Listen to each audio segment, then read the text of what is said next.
Cullen is a village and former royal borough in Moray, Scotland, on the North Sea coast 20 miles east of Elgin. The village now has a population of 1,327.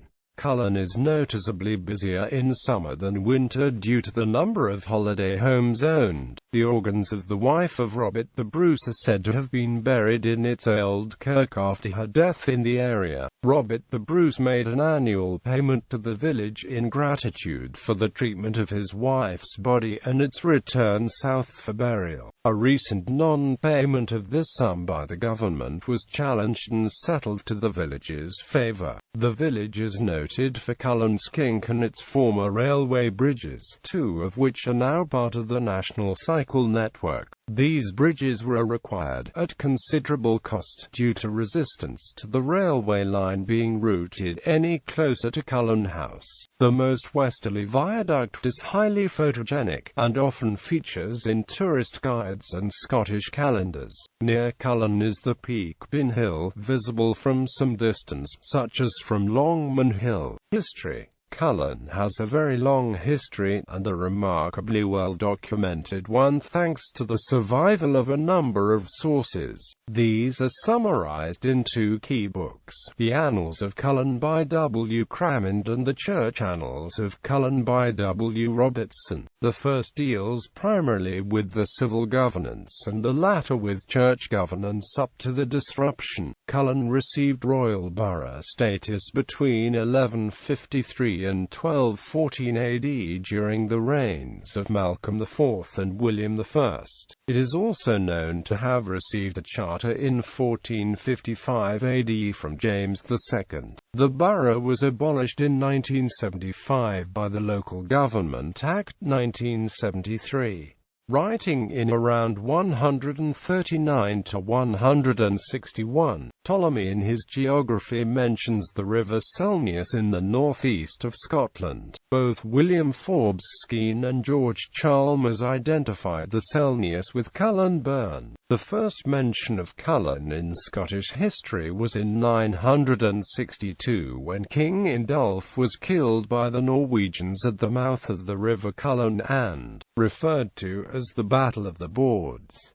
Between Coedlish and the sea, the lies King's Sons 3. Legend has it that within the vicinity of Scots, a Danish and a Norwegian king are buried, marked by the three isolated rocks within Cullen Bay and named the Three Kings. However, it is possible that these rocks derive the name from the similarity of the name Cullen with Cullen as in the medieval mystery play The Three Kings of Cullen. The church was founded as a chapel by King Robert Bruce. The organs of the wife of Robert the Bruce are said to have been buried in its old kirk after her death in the area. Robert the Bruce made an annual payment to the village in gratitude for the treatment of his wife's body and its return south for burial. A recent non-payment of this sum by the government was challenged and settled to the village's favour. Robert Burns stayed overnight at what was then the old town of Cullen in 1787 during his tour of the Highlands. Travelling from the west to the east, he remarked that up to this point, the country is sadly poor and unimproved. The old town of Cullen was demolished in 1822 and its remains annexed to Cullen House.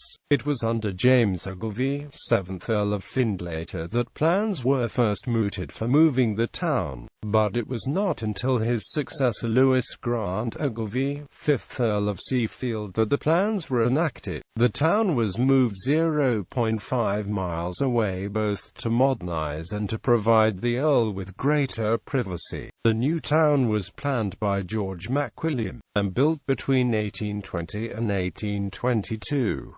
The central market cross in the town square originally stood in the old town. During the building of the new town, it was temporarily erected at the top of the ancient fort structure that guards the entrance to the Cullen Burn, known as the Castle Hill. This resulted in the present layout of the village, a generous cross shape of two major streets, Seafield Street and Grant Street. with a central town square and the sea town sandwiched on the false beach between the mouth of the Cullen burn and the harbour. In the previous layout, the town was spread along a road above and parallel to the Cullen burn, running between the Castle Hill and Cullen House, the sea town being at the mouth of the burn where boats used to be pulled up onto the beach. The fishing industry developed quickly in the 1880s and the harbour was crammed with large sailing fishing boats, these giving way to steam drifters at the start of the 20th century. The industry became centralized on larger harbors. The boats became larger diesel engine designs that required non-tidal access.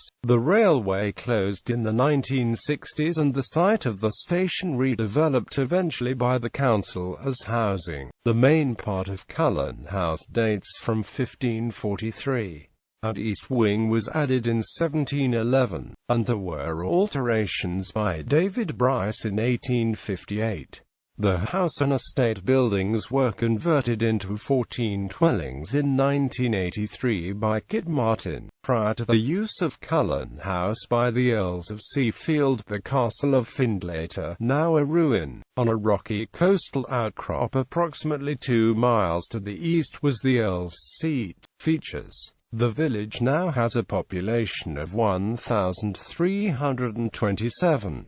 Cullen is noticeably busier in summer than winter due to the number of holiday homes owned. The village has an impressive beach and golf course, and the Crannock Wood, which offers good views of the area. The 1,086 feet Bin of Cullen is a nearby hill with an associated footpath. Cullen was the setting for Doris Davidson's romantic novel The Three Kings, named after the three rocks at the east end of Cullen Beach. The local writer Simon Farquhar set his first 2 plays, Candy Floss Kisses and 11's with Twiggy, in the village, and they were produced by BBC Radio 4.